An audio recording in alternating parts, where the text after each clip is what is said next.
The rain pounded hard against the glass windows of an apartment in Manhattan.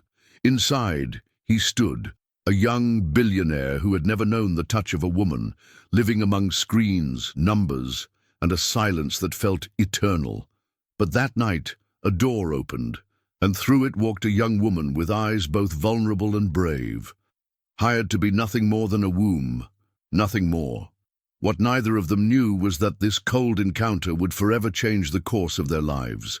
Because sometimes destiny doesn't knock gently at the door, it storms in like thunder, and what happened next, no one there could have ever imagined.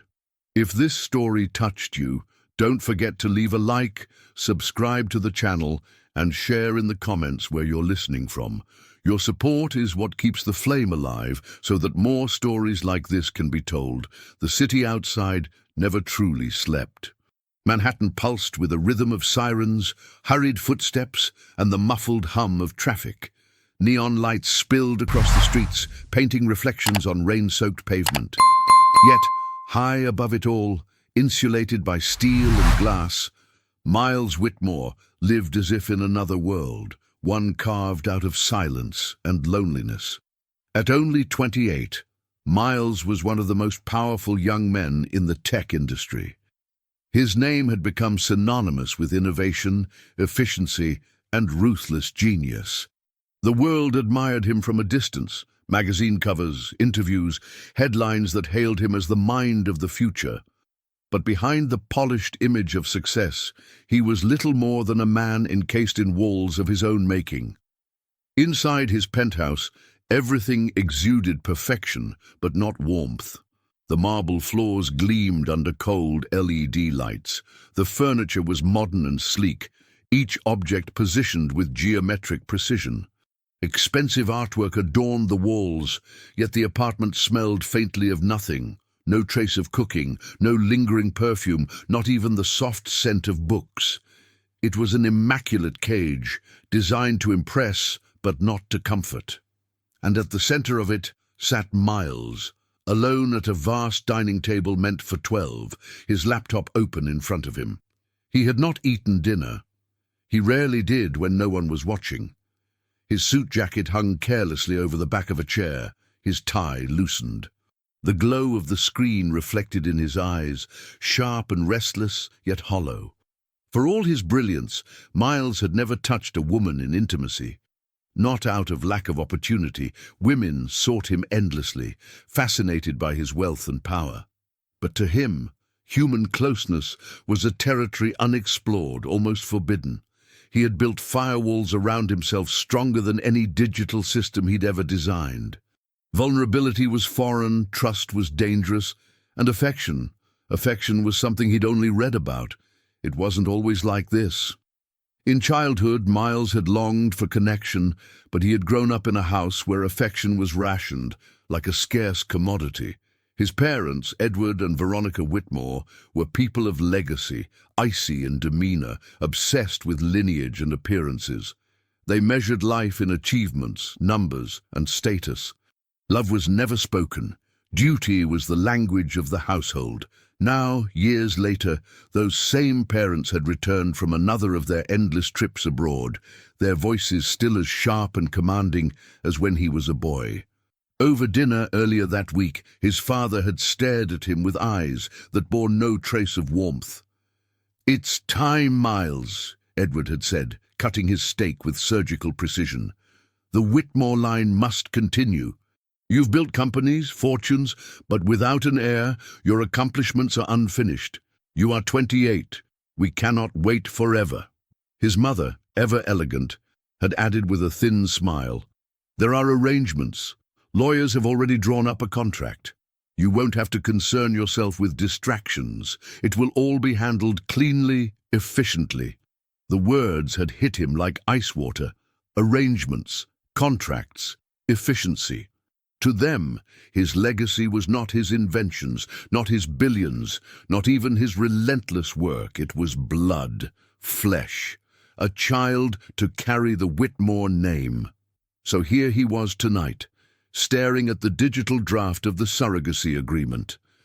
The clinical tone of the document was almost mocking. obligations, terms, financial compensation. It reduced something as profound as life into numbered clauses and signatures. Miles leaned back in his chair, running a hand through his dark hair. He had always believed he could live untouched by such demands, that his parents' cold vision of the world would not corner him again. But they had, and the bitter truth was, he saw no escape. His empire consumed him, his isolation paralyzed him, and in the end he was still their son, still bound by chains invisible yet unbreakable. The clock on the wall ticked past midnight. The storm outside rattled faintly against the glass, as though the city itself was restless with him. For a moment he allowed himself silence, not the sterile silence of his penthouse, but the kind that screamed of emptiness. He pictured the woman they would bring into his life. She would be a stranger, chosen not for love but for biology, for health, for compliance. Someone who would carry his air and then disappear back into anonymity. There would be no warmth, no intimacy, no connection, just transaction. The thought clawed at something deep within him, something he had long buried. Was this all he was? A machine to extend a bloodline, a pawn in his parents' legacy game? He clenched his jaw, shutting the laptop with a sharp click. Yet, even as he rejected the image, he knew the decision was already in motion. The papers would arrive, the lawyers would arrange it, and soon there would be a knock on his door. Miles stood, pacing to the floor-to-ceiling windows. The skyline stretched endlessly, a glittering web of light against the black night. People lived out there, messy, chaotic lives full of noise, laughter, arguments, embraces. He envied them in a way he could never admit. For all his billions, he had never known what it felt like to be held without condition, to share a meal cooked with love, to hear someone say his name with tenderness. His parents' words echoed still. The Whitmore line must continue. And so, with each passing minute, the inevitability pressed tighter around him. Somewhere, out there in the city, a young woman was being prepared. Screened, evaluated, chosen, someone who would step into his sterile world, not out of love, but necessity.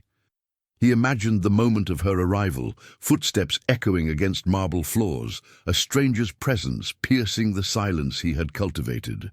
Would she fear him, resent him, or would she look at him as everyone else did, a figure of power, untouchable and unreachable? The storm intensified outside, thunder rolling over the city. Miles closed his eyes briefly, listening to it.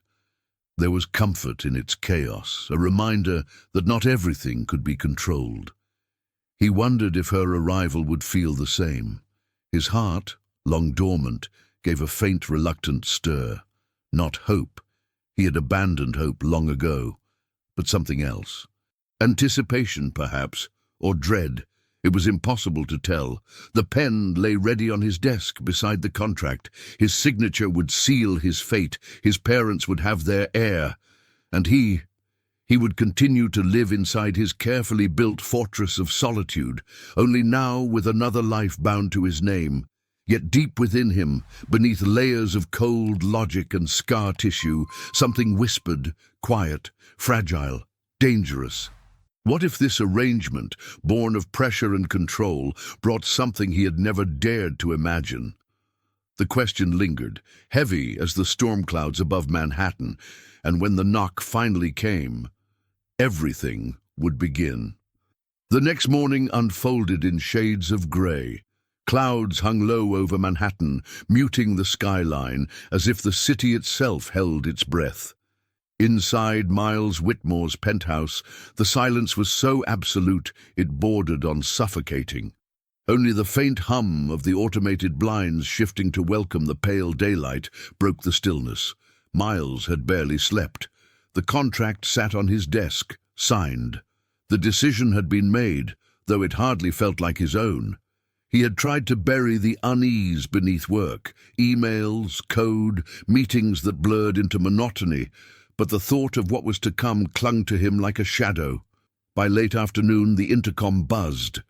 A voice announced the arrival of the agency representative and the candidate. Candidate. The word sliced through him like glass. She was a person, not a commodity, and yet the system, the cold machinery his parents had set in motion, reduced her to little more than that. Still, he nodded, his throat dry. Send them up.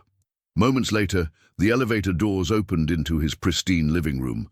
The first to step out was a tall, severe-looking woman in a charcoal suit, the agency liaison. She carried a folder tucked under her arm, her heels clicking against the marble floor with clinical precision.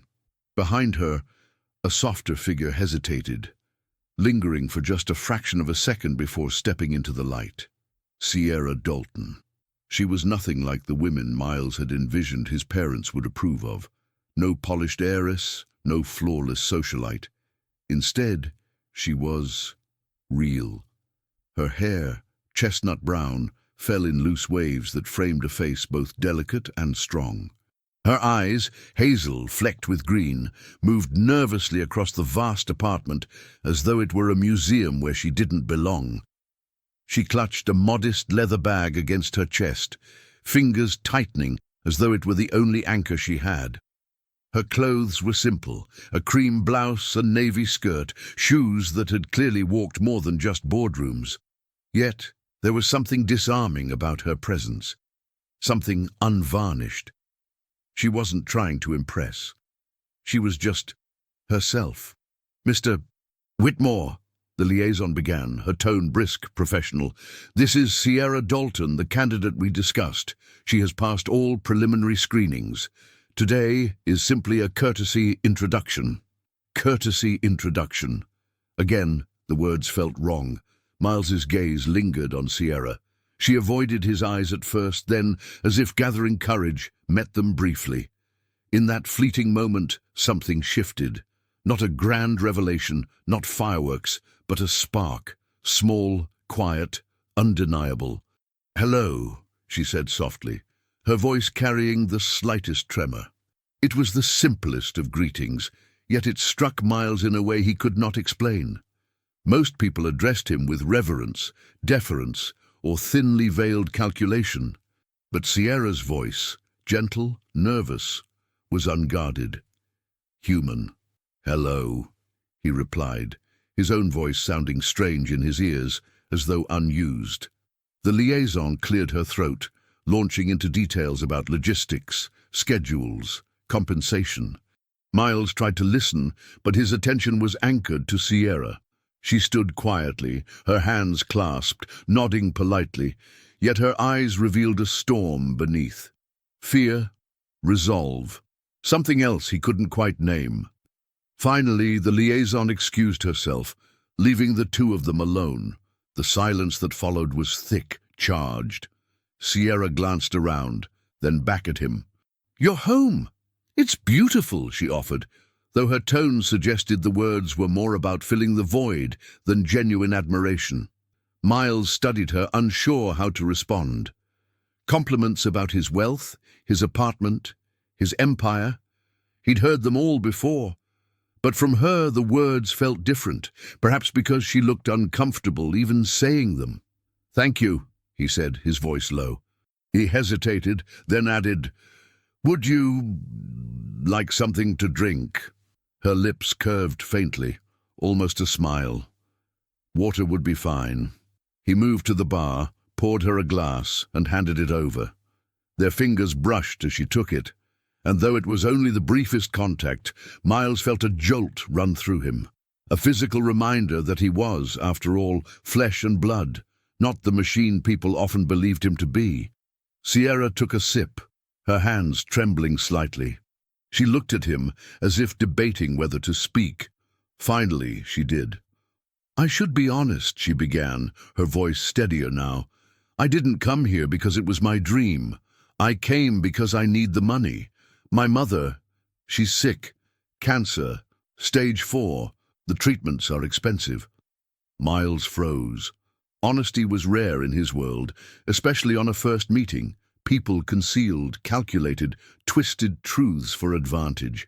Yet here she was, laying bare her pain without strategy. "I'm sorry," he said, and for once the words didn't feel hollow. They were heavy, sincere. She nodded, swallowing hard. "So if I seem nervous, it's not just because of the situation. It's because I feel like I'm stepping into a life that doesn't belong to me. This place, this contract, all of it, but I don't have a choice." Her confession hung between them, raw and unpolished. And something in Miles cracked, just slightly. He understood, more than he wished to admit, what it meant to feel trapped by choices you never truly made. "You're not the only one without a choice," he murmured, almost to himself. She tilted her head, curious. "What do you mean?" But he didn't answer. Not yet. He couldn't. The words were too sharp, too personal. Instead, he gestured toward the vast windows. "Would you like to see the view?" She followed him, her heels clicking softly against the marble. When she reached the glass, her breath caught. The city stretched endlessly, glittering beneath a heavy sky. "It's beautiful," she whispered. Then, almost wistfully, "From here, it looks like a painting. But down there, it's noise and chaos. People rushing, shouting, living. Up here, it feels like another planet." Miles watched her more than the view. She spoke as if she had lived that chaos, felt its weight in her bones. He envied her for it, for being alive in ways he had never allowed himself to be. For a moment they stood in silence, two strangers bound by a contract neither truly wanted.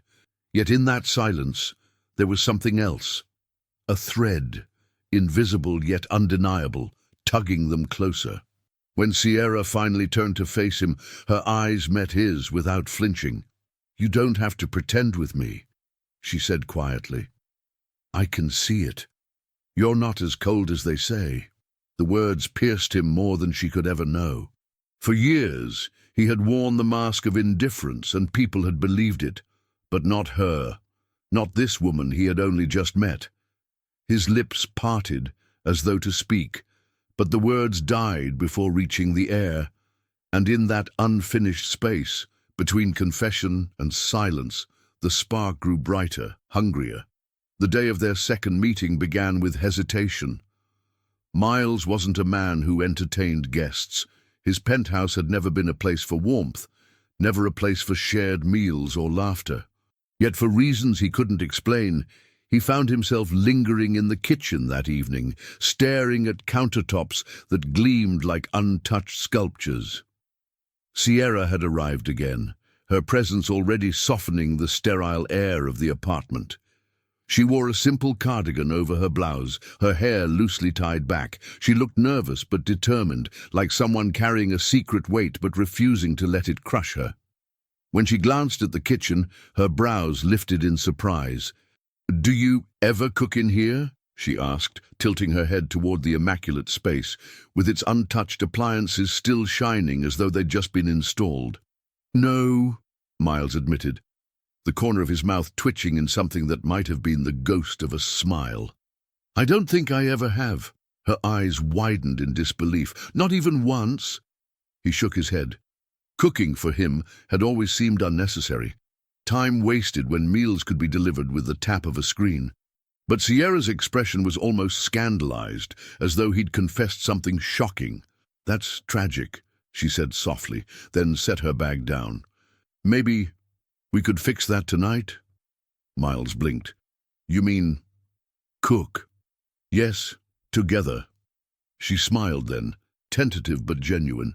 "It doesn't have to be complicated, just something real." Real.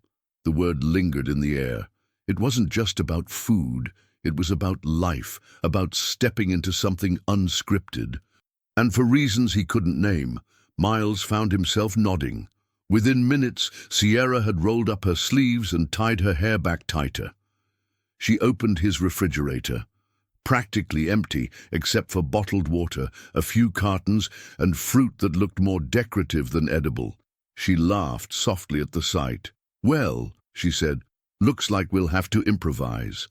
Together, they assembled ingredients from what little he had. Pasta, tomatoes, garlic, olive oil. Nothing grand, nothing luxurious. But as Sierra moved around the kitchen, chopping and stirring, the apartment began to fill with something Miles had never known here, the smell of cooking. Garlic sizzling in oil, the tang of tomato sauce simmering, the faint sweetness of basil she found in a jar tucked away in the cupboard. Miles watched her more than the food. She hummed under her breath as she cooked, a melody soft and unpretentious. She looked at ease, in a place that had never felt like home to him. It was as if her presence drew out the humanity that had been buried under layers of steel and glass. "You don't have to just stand there, you know," Sierra teased, glancing over her shoulder. "Here." She handed him a wooden spoon. "Stir." He hesitated, then obeyed, awkward at first. The sauce bubbled, the aroma rising warm and rich.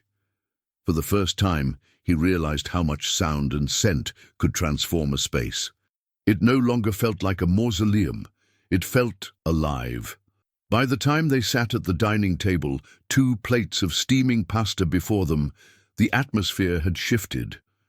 The table that usually held nothing but loneliness now held conversation, laughter, and something Miles couldn't yet define. They ate slowly, talking about things that had nothing to do with contracts or obligations. Books, her love for classic literature, the way she found herself in characters who chased impossible dreams. Films, how she adored old black and white romances because they carried emotion without needing spectacle. Music, the kind her mother played when she was well enough to stand by the window humming to herself. When Miles asked why she had accepted the contract, Sierra's expression shifted. She placed her fork down, her hazel eyes softening with vulnerability. "My mother," she said quietly. "She's everything to me. She raised me alone, worked 2 jobs most of her life. And when she got sick, I couldn't just stand by and watch her fade. The treatments cost more than I could ever hope to earn in years. This was the only way I saw to give her a chance." Her voice cracked slightly, and Miles felt something ache in his chest. The honesty, the rawness, it wasn't rehearsed. It wasn't a plea for sympathy. It was truth, unvarnished. He leaned back, staring at her. "You gave up so much," he murmured. Sierra shook her head. "I don't see it that way. I see it as love. When you love someone that deeply, there's no cost too high. Love." The word sat heavy in the room. Miles had never spoken it, never truly understood it. His parents had never offered it. And yet, sitting across from Sierra, he felt as though he were hearing it for the first time. Something inside him shifted then. For years, he had been a fortress, untouchable, impenetrable. But her words, her presence, her simplicity, she was finding cracks in the walls he had so carefully built. The conversation carried them late into the night. They spoke of dreams, hers of one day becoming a writer, telling stories that mattered. His of, well, he had no dreams, not really, only obligations. And yet, as he listened to her, he felt a flicker of something he hadn't felt in years, possibility. When the plates were cleared and the candles, lit almost as an afterthought, burned low, they lingered at the table. Sierra's laughter softened into silence, her gaze dropping briefly before meeting his. For a heartbeat, neither spoke. The air was heavy with words unspoken, with a connection both unexpected and undeniable. And though the night ended without a confession, without a touch beyond the accidental brush of fingers over the dishes, the truth hung between them like a spark waiting to ignite. Miles walked her to the door, the silence no longer cold, but charged. When she stepped into the elevator, she glanced back once, her eyes holding his just a moment too long. As the doors closed, Miles stood frozen, his chest tight with something he could not yet name. That night, for the first time in years, he didn't feel entirely alone. The days that followed unfolded like chapters of a book neither of them had expected to read. Sierra began spending more time at the penthouse, sometimes because the agency requested updates, sometimes because Miles found reasons, however flimsy, to extend her visits. The place, once suffocating in its sterile perfection, began to change in ways Miles could hardly recognize. There were books scattered across the living room now, Sierra's favorites, which she had brought along to share. Worn paperbacks with creased spines and handwritten notes in the margins, placed like stubborn intruders among the pristine coffee table books that had never been opened. A blanket she used when she read, curled up by the window, remained draped over the couch, softening the sharp edges of the room. The scent of coffee lingered in the mornings, brewed by Sierra instead of delivered by an assistant. Small things, simple things. Yet to Miles, they felt monumental. It was during one of these afternoons, when they sat together on the couch, that something shifted. Sierra had been reading aloud from a novel, her voice carrying warmth into every corner of the room.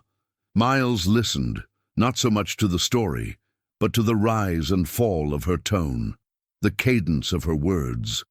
She read as though the characters lived inside her, as though every sentence mattered. At one point she paused, her finger still marking the page.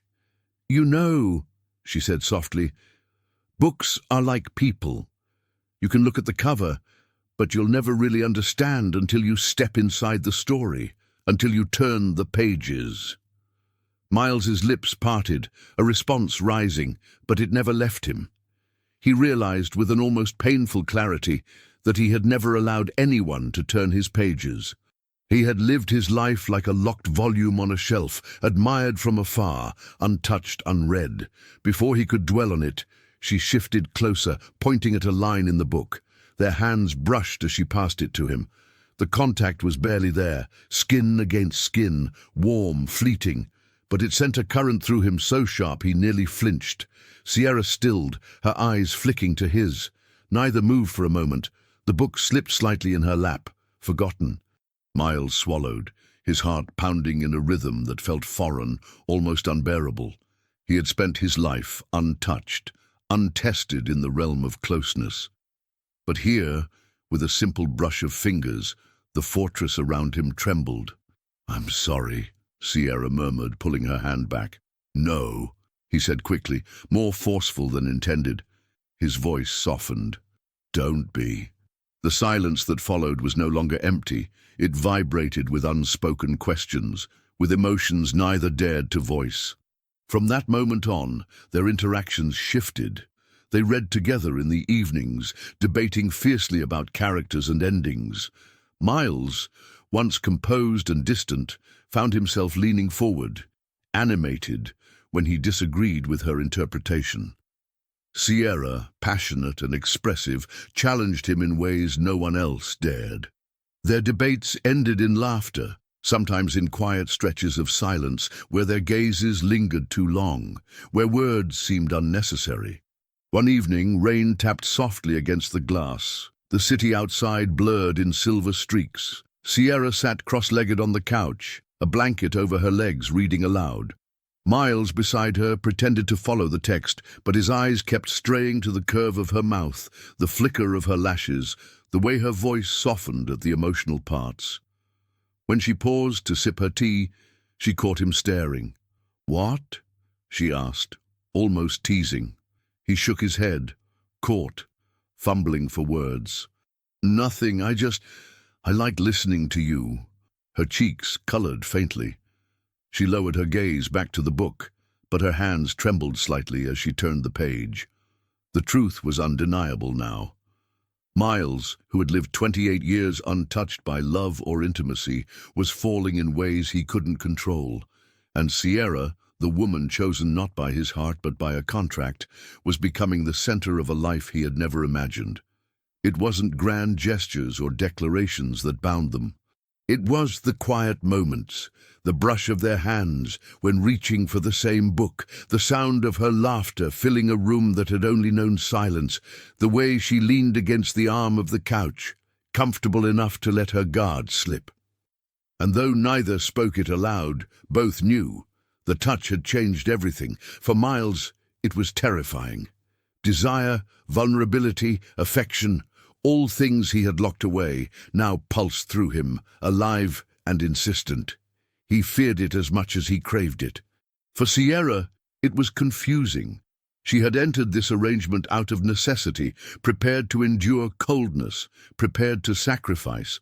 But instead, she had found warmth where she least expected it, had discovered humanity in a man the world called unfeeling. The tension built with each passing day, each lingering glance, each accidental touch that lingered just a heartbeat too long. Until one night, when thunder cracked across the sky and the city lights flickered in the distance, Miles reached for a book on the table at the same moment Sierra did. Their hands collided, fingers tangling briefly. Neither pulled away this time. Sierra's breath caught. Miles's chest rose sharply, his eyes locked on hers. The world outside raged with storm, but in that moment, the only sound that mattered was the silence between them, the silence that spoke louder than words. He wanted to lean in. He wanted to close the space that still existed, to surrender to what had been building for days. But fear held him back, fear of what it would mean to let someone truly in. And so, he released her hand gently, too soon. The moment slipped away, but the spark remained brighter than ever. Neither said a word, neither needed to, because both knew they had crossed an invisible line. The air was heavy that afternoon, thick with the kind of heat that promised a storm. The city moved slower under the weight of it, as if every person on the street could sense what was coming. Dark clouds gathered over Manhattan, their edges jagged with silver light. Miles rarely ventured into the public eye without necessity. Yet Sierra had convinced him gently but firmly that he needed to step outside the walls of his penthouse. "Just a walk," she had said, her voice filled with that quiet persistence he was learning to recognize. "Fresh air, real people. It won't hurt you." So they found themselves in Central Park, surrounded by the restless murmur of leaves and the distant cries of children still playing on the grass. Miles kept his hands in his pockets, his shoulders tense, but Sierra walked beside him with an ease that unsettled and calmed him at the same time. She pointed out things he would never have noticed, the way the ducks swam in synchronized patterns, the laughter of a group of teenagers sprawled on a picnic blanket, the earthy smell rising from the damp ground after a morning drizzle. To her, the world was alive with details. To him, it was simply background noise, but through her eyes, even silence seemed to carry meaning. They reached a small bridge overlooking the water, the city skyline framed in the distance. Sierra leaned against the railing, gazing out. "I used to come here with my mum," she said softly, "when she was stronger. We'd sit on the grass and read. She loved the way the city felt smaller here, quieter, like it gave her permission to breathe." Miles turned his head, studying her profile. There was a fragility in her expression, but also resilience. He envied both. Before he could respond, a low rumble shook the sky. The air shifted, cooler now, sharp with electricity. Sierra looked up, eyes widening as the first drops of rain splattered across the bridge, and then, without warning, the storm broke. Sheets of rain poured down, drenching them within seconds. Sierra shrieked, laughing as she tried to shield herself with her arms. Miles stood frozen, his expensive jacket plastered to his frame, water dripping from his hair. "Come on!" she shouted, grabbing his wrist with a sudden boldness. She pulled him toward the nearest shelter, a narrow marquise at the edge of the path. They stumbled beneath it, both breathless, soaked through. Sierra's laughter filled the small space, bright and unrestrained. Her blouse clung to her shoulders, her hair stuck to her face in damp strands. She pushed it back with one hand, still smiling, still catching her breath. Miles stared at her, his pulse hammering. He had never seen her like this, unguarded, radiant, alive in the chaos. Something inside him cracked open, something he had held shut for so long it hurt to feel it stir. Their eyes met, and the world outside blurred. The rain became nothing more than a curtain around them, muffling the city into silence. Sierra's laughter faded, replaced by something quieter, heavier. She stepped closer, her chest rising and falling quickly. "Miles," she whispered, his name trembling in the small space between them. His breath caught. She was so close now, he could see the flecks of green in her hazel eyes, the tiny droplets clinging to her lashes. She leaned in, tentative, as if testing the fragile thread pulling them together. Their foreheads nearly touched. Her lips parted, hovering near his, an unspoken question hanging in the air. For a heartbeat, Miles let himself believe. He let himself imagine what it would feel like to close the distance, to surrender to the gravity drawing him to her. But then fear struck him, sharp, merciless, fear of losing control, fear of stepping into a world he had never known, fear of proving his parents right that he was incapable of choosing for himself. He pulled back, too abruptly. The movement broke the spell, left her blinking at him with a mixture of surprise and hurt. He began, his voice strained, but no explanation came. Sierra lowered her gaze, her cheeks flushing, though whether from the cold rain or the sting of rejection, he couldn't tell. She forced a smile, small and brittle. "It's okay," she said, though her tone carried the weight of disappointment. The rain continued to pound around them, relentless. They stood in silence, the storm raging louder than their words. Miles wanted to speak, to tell her that it wasn't her he was rejecting, it was himself, his fear, his chains. But the words wouldn't come. His throat was tight, his chest constricted. Sierra wrapped her arms around herself, shivering now. Miles, torn by guilt, removed his soaked jacket and draped it over her shoulders. She looked up at him then, her eyes searching, as though she wanted to understand what he couldn't say. And though he said nothing, though he gave no promise, the truth lingered between them like the storm itself, wild, undeniable, waiting to break. When the rain finally eased and the city lights flickered back through the grey, they walked side by side toward the street. Their hands brushed once, almost by accident. This time, neither pulled away. But neither spoke of the almost kiss. It hung between them, unfinished, a silence that burned brighter than any thunder. The storm had passed, but its echo lingered. For days, Miles carried the memory of Sierra's face beneath the marquise, the closeness, the question in her eyes, the sting of the moment he had pulled away. It haunted him in the quiet hours, in the spaces between emails and meetings, in the reflection that stared back from the glass walls of his penthouse. But it wasn't regret that consumed him most. It was fear. Fear of what he had almost allowed himself to feel, of what might have happened had he not stepped back. For Miles, emotions were territories uncharted, dangerous, and yet Sierra had already begun to dismantle his carefully guarded walls without even trying. He told himself to keep his distance, to remain professional, detached. But the universe seemed determined to unravel him. It began with a cough. Sierra dismissed it at first, brushing it off with a smile. "Just the weather," she said, waving her hand. But by the next day her voice was hoarse, her cheeks flushed with fever.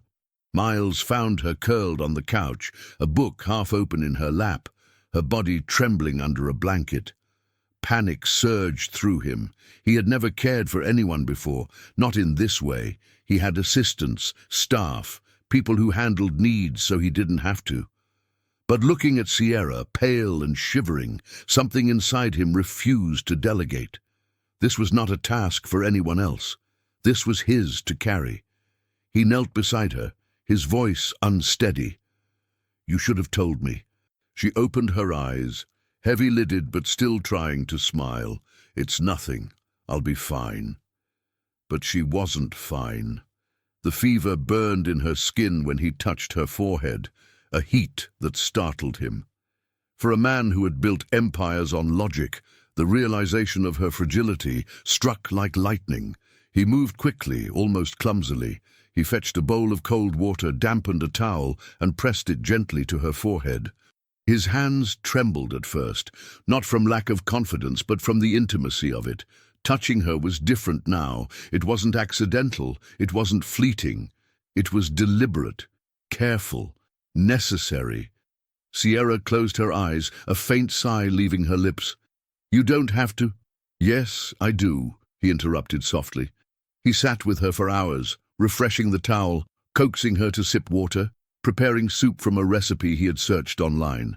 It was too salty, too clumsy, but she ate enough to please him. The scent of broth filled the apartment, mingling with the faint hum of rain still dripping outside. In the moments when her fever spiked, Sierra mumbled half-formed words, fragments of memory. "Mom, don't leave me," she whispered once, her voice breaking into a sob. Miles's chest tightened. He smoothed her hair back, murmuring, "You're not alone."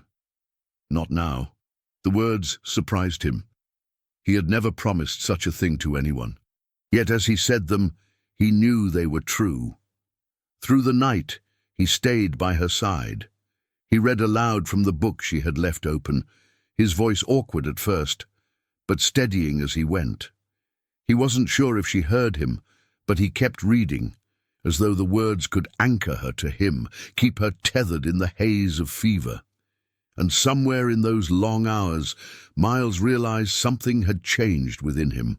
He had built his life around distance, believing closeness to be a weakness, a distraction, but caring for Sierra, watching her sleep fitfully, adjusting her blanket, whispering words he never imagined himself saying, did not weaken him. It steadied him. It gave him purpose beyond numbers and legacies. When dawn broke, soft light spilling through the glass walls, her fever had begun to subside. She stirred, her eyes opening slowly, clearer now. Miles was still there, slumped in the armchair beside the couch, exhaustion written on his face. His tie was gone, his shirt sleeves rolled up, his hair tousled. He looked nothing like the untouchable billionaire the world revered. He looked human. Sierra's lips curved faintly. "You stayed," she whispered. His eyes opened, meeting hers. For a moment he couldn't speak. Then he nodded, his voice rough with fatigue. "Of course I stayed."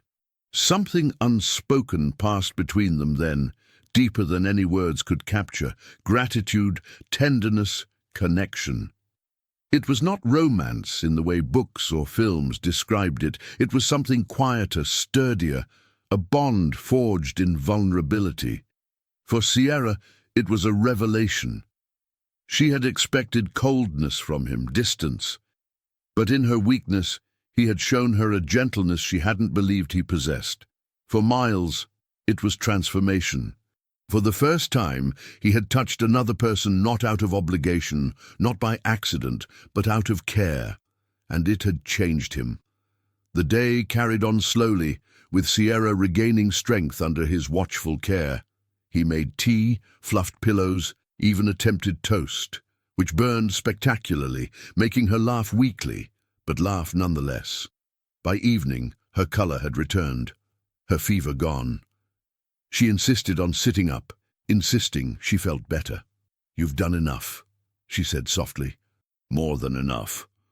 But Miles shook his head, his eyes dark and earnest. "It's not enough. It will never be enough." The words startled them both. He hadn't planned to say them, but they slipped out, raw and true. Sierra's lips parted, but no reply came. She simply looked at him, her eyes shimmering with something unspoken. The silence stretched, not heavy now, but full of possibilities. That night, when she finally drifted to sleep again, Miles lingered at her side. He reached out, his fingers brushing against hers, hesitant but certain. He didn't hold her hand, not fully, but he didn't pull away either. And in that quiet, fragile gesture, something undeniable was born. The days after Sierra's recovery carried a fragile sweetness. The rhythm of the penthouse shifted in ways Miles had never anticipated. Laughter echoing off glass walls, books scattered on coffee tables, the faint hum of music playing from Sierra's phone while she cooked or read. It was as though life had slipped quietly into a place that had only known silence. For Miles, it was intoxicating and terrifying. He found himself drawn to her presence constantly. Every sound she made, the rustle of pages, the faint clink of her teacup, the quiet hum of her voice, became a thread pulling him out of his solitude. He resisted the urge to name what was happening, but he felt it all the same. It was on one of those deceptively peaceful afternoons that the elevator chimed. Miles wasn't expecting anyone. He rose, cautious, as the doors slid open and his jaw tightened instantly. Garrett Cole. Garrett had been Miles's partner since the early days of his empire, a man with ambition as sharp as his smile. Where Miles was quiet and reserved, Garrett was magnetic, charming, and relentless. He thrived in boardrooms, in the glittering circles of New York society. He was the type of man people trusted instantly, even when they shouldn't. Whitmore! Garrett's voice boomed as he stepped inside, a grin plastered across his face. "You've been impossible to reach. I was beginning to think you'd disappeared." Miles stiffened. "I've been occupied." Garrett's eyes flicked around the apartment, landing on Sierra, who stood near the couch with a book in her hands. She froze, startled by the stranger's sudden entrance. "Well, well," Garrett drawled, his grin widening. "And who do we have here?" Sierra shifted uncomfortably, glancing at Miles as though seeking permission to speak. Miles's throat tightened. "This is Sierra," he said flatly. "She's staying here for a while." Garrett's brows lifted in mock surprise, his gaze sweeping over her with undisguised interest. "Staying here? My, you've been holding out on me." The way his eyes lingered on her made Miles's blood run hot. Garrett had always been like this, too confident, too intrusive. But now, with Sierra, it felt intolerable. Sierra, polite as ever, extended a hand. "It's nice to meet you." Garrett took it, holding her fingers a fraction longer than necessary. His smile was practiced, charming. "The pleasure is all mine." Miles's jaw clenched. "Garrett!" he said sharply. "What are you doing here?" Garrett released Sierra's hand, finally turning his attention back to his partner. "Business, of course. The Tokyo investors want reassurance, and you've been off the radar. I thought I'd come check on you myself, but now I see why." He smirked, his tone laced with innuendo. Sierra flushed, shifting uneasily. Miles felt something primal rise within him, a possessive anger he had never experienced. The conversation that followed was tense, Garrett prattling about deals and deadlines while sneaking glances at Sierra. Miles's responses were clipped, his patience fraying with every passing second. When Garrett finally left, after another too long look at Sierra and a smug, "We'll talk soon, Whitmore," the silence that fell was suffocating. Sierra set the book down, her brows drawn. "He seems confident." Miles turned to her, his expression hard. "Stay away from him." Her eyes widened. "What? Why?" "Because I know Garrett," Miles snapped, his voice sharper than he intended. "He's reckless, manipulative. He'll see you as nothing more than a game." Sierra's lips parted in protest. "Miles, he was just being polite." "That wasn't polite," Miles cut in, his voice rising. "That was him trying to stake a claim." Sierra flinched, stunned by his sudden intensity. "Why does it matter to you?" she asked softly. The question hung in the air, heavy and unrelenting. Miles opened his mouth, but the truth lodged in his throat. "Because you're not just someone staying here, because you're not just a contract, because you mean more to me than I can admit." But he couldn't say it. Not yet. Instead, he turned away, pacing to the window, his hands shoved deep in his pockets. "Just trust me," he said finally, his voice low, strained. "I don't want him near you." Sierra studied him in silence, her chest tightening. His words were protective, but his refusal to explain left her caught between confusion and a flicker of something else. Hope. For the rest of the evening, the air between them was charged. Miles avoided her gaze, afraid of what she might see in his eyes. Sierra, meanwhile, turned the pages of her book without reading a single word, her mind replaying the look on his face when Garrett had held her hand too long. She had seen it clearly: jealousy, possessiveness, emotion raw and unguarded, and though neither spoke of it, the seed had been planted. Something was growing between them, fragile and fierce, something neither of them could ignore for much longer. The tension that Garrett's visit left behind did not fade easily. It clung to the walls of the penthouse like a shadow, heavy and unspoken. For days, Miles felt it gnawing at him, the way Garrett's eyes had lingered on Sierra, the smug curve of his smile, the insinuations that still echoed in the air. But deeper than his anger toward Garrett was something far more dangerous, the realization of how much Sierra's presence mattered to him. Her safety, her dignity, her smile. He had tried to bury the truth, to tell himself it was only the contract, only circumstance. But the jealousy he had felt, that was not the reaction of a man indifferent. And Sierra, she had noticed. That evening, the city glowed beneath a clear sky, the storm of the week before only a memory. Sierra was curled on the couch reading, though her gaze often drifted from the page. Miles sat at his desk, his laptop open but forgotten. He had been staring at the same line of code for 20 minutes, his thoughts circling only one thing: her. Finally, as if pulled by an unseen force, he closed the laptop and crossed the room. Sierra looked up startled when his shadow fell across her book. "Can we talk?" His voice was low, rougher than usual. She nodded, setting the book aside. "Of course." Miles sat on the edge of the couch, too close and not close enough. His hands fidgeted, uncharacteristically restless, as he searched for words. "About the other day, when Garrett was here." Sierra tilted her head, her eyes calm but questioning. "What about it?" He exhaled sharply.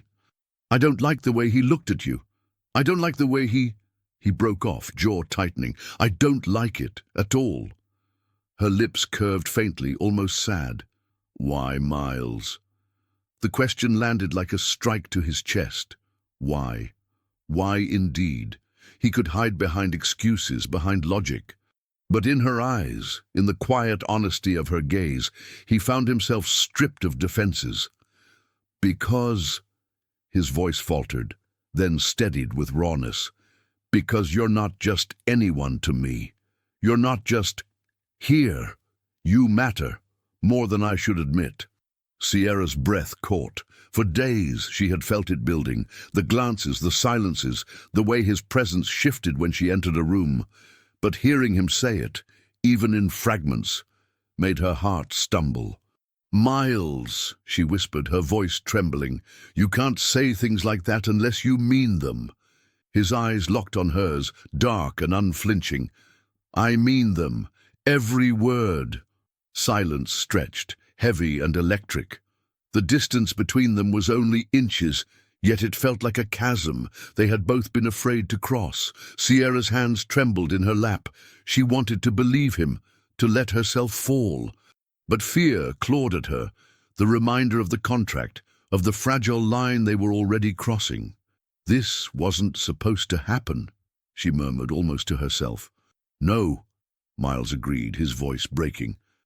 "But it did." And then, as if some invisible thread snapped, the restraint they had both clung to unraveled.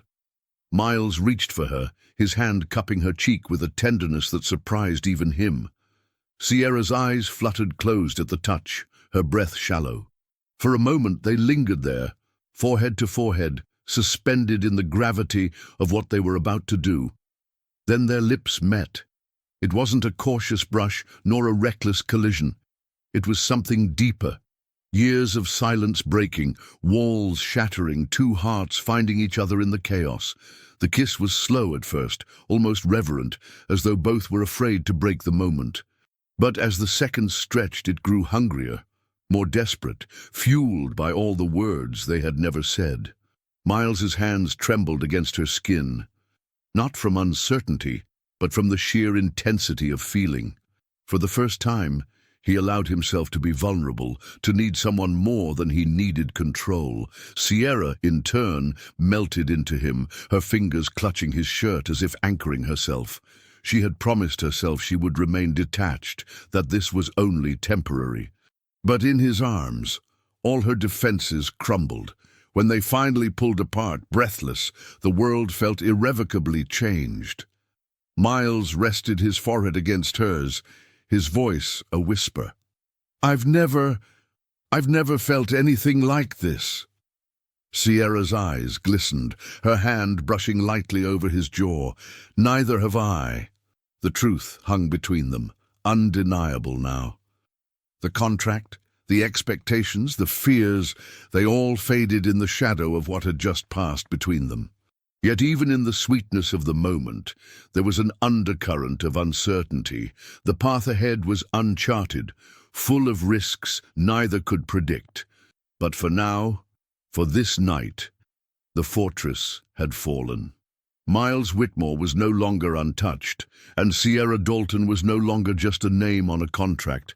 They were something else entirely, something dangerous, something extraordinary, something that could change everything. The kiss had broken something open between them, a silence too long endured. In the days that followed, nothing felt the same. Every glance carried weight, every brush of hands burned deeper, every word lingered long after it was spoken. Miles, who had once hidden behind the armor of solitude, now found himself stripped bare by the simplest of things. Her smile in the morning, the way she hummed absent-mindedly while she cooked, the sound of her laughter filling a room that had never known joy. For Sierra, the change was just as undeniable. She had entered his world expecting distance, expecting nothing but formality. Yet now she felt her heart being pulled into dangerous territory. Miles was not the man she had imagined, the cold, untouchable billionaire. He was fragile in ways he didn't know how to confess, strong in ways that surprised her, and achingly human beneath the steel exterior. That night, the truth that had been building finally reached its breaking point. It began quietly. Sierra had been reading in the living room, the faint glow of a lamp casting warm light around her.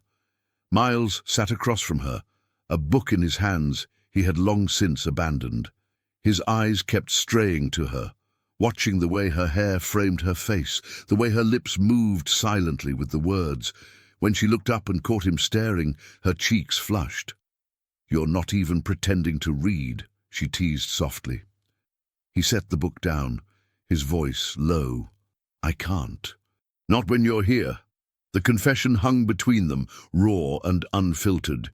Sierra's heart raced, her breath unsteady. She rose slowly, set her book aside, and crossed the space between them. Miles stood as she approached, his chest tightening. For a moment, they simply stood there, inches apart, the world narrowing to the sound of their breathing. Then Sierra lifted her hand, touching his cheek with a tenderness that made him tremble. "Miles," she whispered, her voice breaking, "you don't have to be afraid with me." Something inside him cracked wide open. He leaned down, capturing her lips again, and this time there was no restraint. The kiss deepened, urgent and desperate, fueled by days of unspoken longing. His hands slid to her waist, pulling her closer, while hers tangled in his hair. They stumbled back toward the couch, laughter mingling with kisses, the tension between them finally unraveling. But when Miles pulled away briefly, his expression was vulnerable, almost pained. "I've never—" he faltered, his throat tight. "Sierra, I don't know what I'm doing." Her heart ached at his confession. She touched his face gently, forcing him to meet her eyes. "You don't have to know. We'll figure it out together." Her words carried no judgment, only warmth.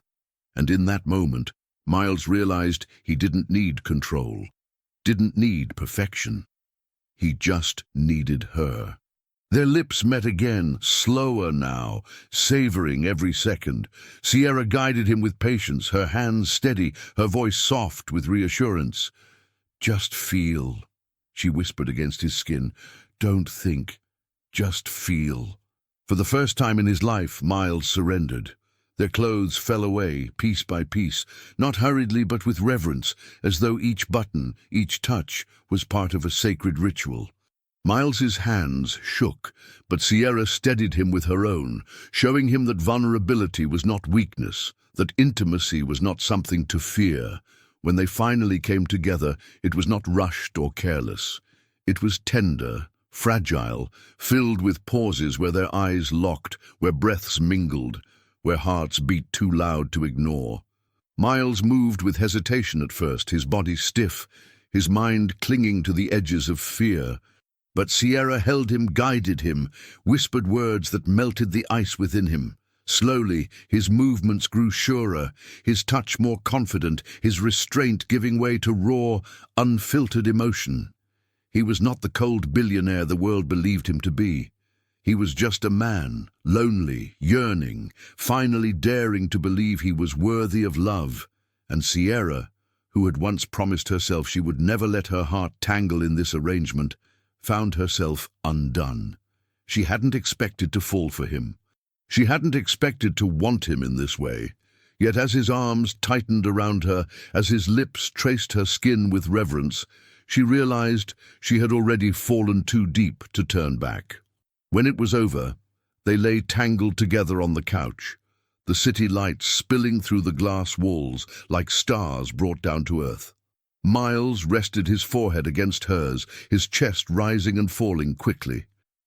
His eyes were wide, almost disbelieving. "I didn't know," he whispered.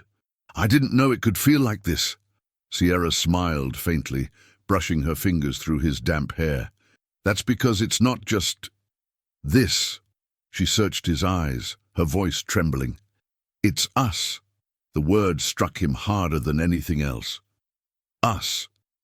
For the first time, he wasn't alone. For the first time, he belonged to something bigger than himself. They lay in silence, the night stretching endlessly around them.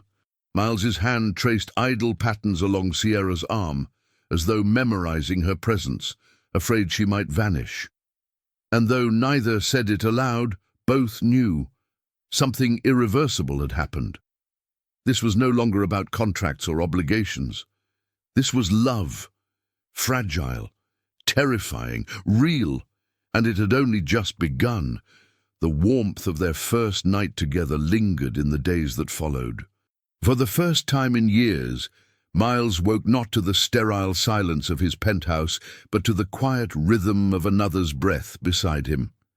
Sierra's presence softened everything, the sharp edges of the furniture, the cold gleam of the marble, even the relentless hum of the city below. He caught himself watching her in the mornings as she moved around the kitchen, hair loose, smile faint. She teased him about his clumsy attempts at making coffee, laughed when he tried to help with breakfast, and nearly burned the toast. These were moments he had never imagined himself having. Ordinary, fragile, irreplaceable. But paradise rarely lasts untouched. The elevator chimed late one afternoon, its sound slicing through the peaceful hush of the penthouse. Miles frowned. He wasn't expecting anyone. When the doors slid open, his chest tightened instantly. Edward and Veronica Whitmore. His parents entered as if they owned the air itself, elegant, composed, eyes sharp with judgment. Edward's silver hair gleamed under the lights, his tailored suit immaculate. Veronica's pearls caught the glow, her posture regal, her lips pressed into the faintest smile that never reached her eyes. "Miles," Edward said, his voice deep and controlled, "we thought we'd find you buried in work. Imagine our surprise." Miles rose slowly, tension gripping his spine. "What are you doing here?" Veronica's gaze swept the apartment, lingering on the small but telling signs of Sierra's presence. The blanket on the couch, the books scattered across the table, the faint smell of something home-cooked still in the air. Her eyes narrowed before turning toward the woman emerging from the hallway. Sierra froze at the sight of them, her steps faltering. She wore a simple dress, her hair tied back loosely. She looked nothing like the polished socialites Edward and Veronica surrounded themselves with, yet her presence filled the room with a warmth they could never manufacture. "And who?" Veronica asked coolly. "Is this?" Miles's throat tightened. He wanted to shield Sierra from the inevitable storm, but the words stuck. "This is Sierra," he said evenly. "She's with me." Edward's brows rose in sharp disapproval. "With you." His gaze hardened, shifting to Sierra. "So this is the woman we've been hearing whispers about, the one entangled in this arrangement." Sierra's cheeks flushed, but she stood taller, refusing to shrink. "It's true," she said softly, her voice steady despite the tremor in her hands. "I was brought here because of the contract, but I'm not ashamed of who I am." Veronica's laugh was cold, brittle. "Not ashamed? My dear, you should be. Do you think we don't see through this? A young woman from nowhere, desperate for money, suddenly finding herself in our son's home. How convenient." "Mother," Miles snapped, his voice sharp, protective. "That's enough." But Edward's words cut deeper. "Do you really believe she cares for you, Miles? Or is it your name, your fortune, your empire? Women like her—" He paused, his disdain palpable. "They see opportunity and seize it, and you, for all your brilliance, are too blind to notice." The accusation struck like a knife. Miles felt the old chains tighten, the voice of his father that had dictated his every step since childhood, the cold judgment that had shaped him into a man who trusted no one. Sierra's eyes widened, hurt flickering in her gaze as she turned to him. "Miles," he wanted to speak, to defend her with every fiber of his being. But doubt, poisonous and sharp, slithered through him. His parents had manipulated him his entire life, but in this moment their words pierced a vulnerable place he hadn't yet healed. Silence stretched, suffocating. Miles's jaw clenched, his hands curled into fists at his sides. He looked at Sierra, at the woman who had brought life into his sterile world, and yet the words he needed most failed him. Veronica's eyes gleamed with victory at his hesitation. She stepped closer to Sierra, her tone low, venomous. "Leave while you still can. Spare yourself the humiliation of being discarded later." Tears welled in Sierra's eyes, but she refused to let them fall in front of them. She turned to Miles, her voice breaking. "Do you believe them? After everything?" Miles opened his mouth, but the silence that followed was louder than any answer. That silence shattered her. Her breath caught as she grabbed her bag from the couch, her movements frantic, trembling. I thought you were different," she whispered. "Sierra!" His voice cracked, but the word came too late. She shook her head, tears spilling now. "Don't! If you can't stand up for me when it matters most, then maybe they're right." With that, she turned and walked to the elevator, her figure trembling but resolute. The doors closed behind her, leaving Miles standing in the ruins of what had just collapsed. His parents' faces were masks of cold satisfaction. Edward adjusted his cufflinks. "It's for the best," he said simply. "One day you'll thank us." But Miles didn't thank them. He didn't even answer. He stood frozen, staring at the door Sierra had disappeared through, his chest hollow, his heart breaking in ways he never thought possible. For the first time in his life, he realized that silence could destroy more than words ever could, and the damage was done. 3 weeks, that was how long the silence lasted. 3 weeks since Sierra had walked out of his life, her tears burning holes into the walls of his soul. For Miles, time became punishment. The penthouse felt emptier than ever, stripped of the warmth Sierra had brought. The books she had left behind still sat on the coffee table, their spines like ghosts staring back at him. The blanket she had used still clung to the couch, carrying the faintest trace of her scent. Each reminder was a knife twisting deeper. He tried drowning himself in work, meetings, contracts, code, endless lines of numbers, but nothing silenced the echo of her voice, the memory of her touch, the image of her eyes filled with betrayal when he hadn't defended her. Every night, he replayed it, the moment his silence had broken her trust. The words he should have spoken, the love he should have shouted. Instead, he had let fear and chains bind his tongue, and in doing so, he had lost her. But fate has a way of pulling threads together, even when they seem hopelessly torn apart. It was Garrett, ironically, who mentioned her name again. During a heated meeting, Garrett smirked across the table and said casually, "I hear your little guest is working in upstate New York now. A diner, I think. Quite the downgrade from your glass castle." Miles's blood froze. A diner. Upstate. She hadn't vanished. She had simply rebuilt her life elsewhere. That night, without hesitation, Miles left Manhattan. The town was quiet, nestled among rolling hills, and lined with streets scented more with rain and earth than exhaust and ambition. It was the kind of place Sierra had once described in passing, where life felt slower, where people remembered your name. He found the diner easily. Its neon sign flickered faintly in the dusk, a beacon in the small town. Through the wide windows, he saw her. Sierra moved between tables with practiced ease, balancing plates, smiling politely at customers. She wore a simple uniform, her hair tied back. Yet even in that plainness, she glowed. There was a quiet dignity in her, a strength that humbled him. For a moment, Miles couldn't breathe. Seeing her again was like stepping into sunlight after weeks of darkness. But fear returned quickly. What if she didn't want to see him? What if he was too late? Still, he pushed the door open. The bell above it jingled, and Sierra turned, her eyes locking on him. She froze. The plate in her hands trembled before she steadied it. Her lips parted, but no sound came. Miles's chest tightened. He stepped closer, his voice low, raw. "Sierra." Her eyes hardened, though her hands still shook. "What are you doing here?" "I had to find you," he said, every word trembling with desperation. "I had to tell you—" "Don't," she interrupted, her voice sharp, defensive. "Don't come here and say things you should have said 3 weeks ago." The diner was half full, but the world around them blurred. Miles moved closer, his voice cracking. "I was wrong. I should have defended you. I should have fought for you. I was afraid, Sierra, afraid of them, of myself, of losing control. But I see it now. I lost you because of my silence. And it's the greatest mistake of my life."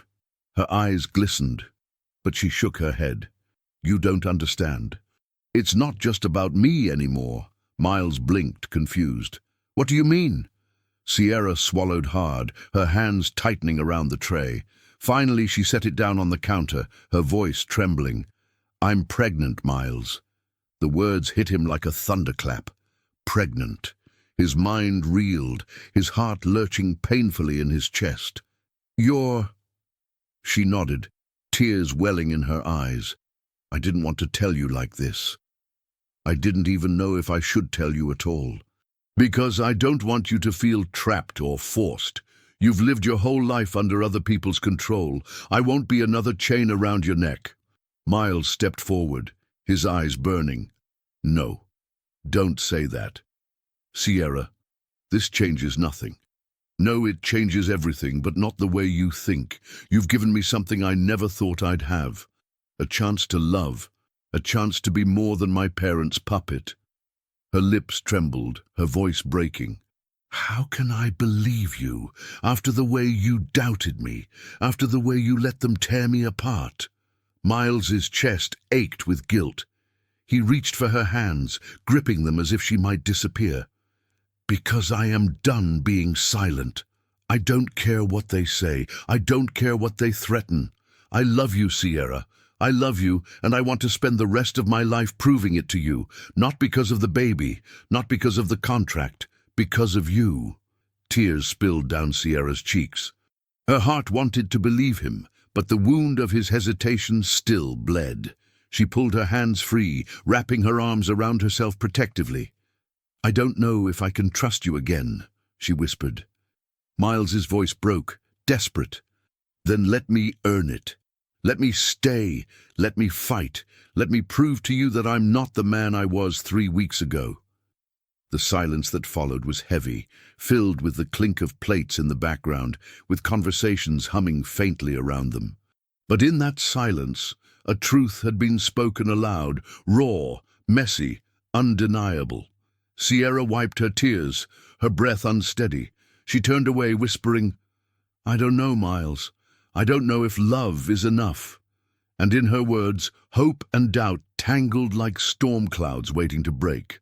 The days after Miles found Sierra at the diner were heavy with uncertainty. He stayed in town, renting a modest room nearby, showing up quietly every morning just to see her walk to work. He didn't push too hard, didn't demand her forgiveness. He only wanted her to know he was there, that he wasn't running, that this time he was staying. Sierra kept her distance, torn between the ache of betrayal and the fragile hope his presence stirred. Every time she looked at him, she saw both. The man who had failed her when she needed him most, and the man now standing before her, desperate to prove he had changed. But time has a way of forcing decisions when hesitation lingers. It happened late one evening. Sierra had just finished her shift, the diner lights dimming as the last customers left. She stepped outside into the cool night air, one hand resting absent-mindedly on the curve of her stomach. Miles was waiting, as he always did, but tonight something was different. Her face suddenly went pale, her breath catching. She gripped the railing by the door, a sharp cry tearing from her lips. Miles was at her side in an instant. "Sierra, what is it?" she gasped, clutching her belly. "It's Miles! It's happening!" Panic surged through him. "The baby? Now?" Another cry ripped through her, and she nodded, sweat already beading on her forehead. "It's too soon. Something's wrong." Miles's heart raced, fear flooding him. Without hesitation, he scooped her into his arms, carrying her to the car parked at the curb. The night air was cold, filled with the echo of her ragged breathing, every sound cutting into him like a blade. "Hold on," he whispered desperately, as he laid her gently in the back seat, his hands trembling. "I'm here. I won't leave you. Not now. Not ever." The drive to the hospital was chaos. Sierra cried out in pain, clutching her stomach, her voice breaking into sobs. Miles gripped the wheel, his knuckles white, his chest burning with terror. He had faced boardrooms, billion-dollar deals, crises that threatened empires, but nothing had ever terrified him like the thought of losing her, of losing the child he hadn't even met yet. When they arrived, nurses rushed her inside. Miles followed, helpless, his heart hammering. They wheeled Sierra through double doors, and for a moment he was left outside, forced to pace the sterile corridor, every second stretching into eternity. Through the doors, he heard her cries, raw, painful, unrelenting, each one cut deeper than the last. Finally, a nurse appeared, her expression grave. "She's in distress. The baby is coming faster than expected. There are complications. We'll need to act quickly." Miles's throat closed. "Can I see her?" The nurse hesitated, then nodded. "For a moment. But stay out of the way." Inside the delivery room, Sierra was pale, her hair plastered to her forehead, her body trembling with exhaustion. Yet when her eyes found his, they softened through the haze of pain. "You stayed," she whispered, her voice weak but sure. Miles rushed to her side, taking her hand and pressing it to his lips. "I told you, I'll never leave again. You hear me? Never." Tears filled her eyes as another contraction racked her body. She screamed, her grip crushing his hand, but he didn't flinch. He leaned close, whispering words he never thought himself capable of.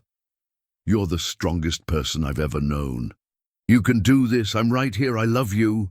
Her cries turned to sobs, but she nodded, clinging to him as though he were the only anchor in a storm threatening to pull her under.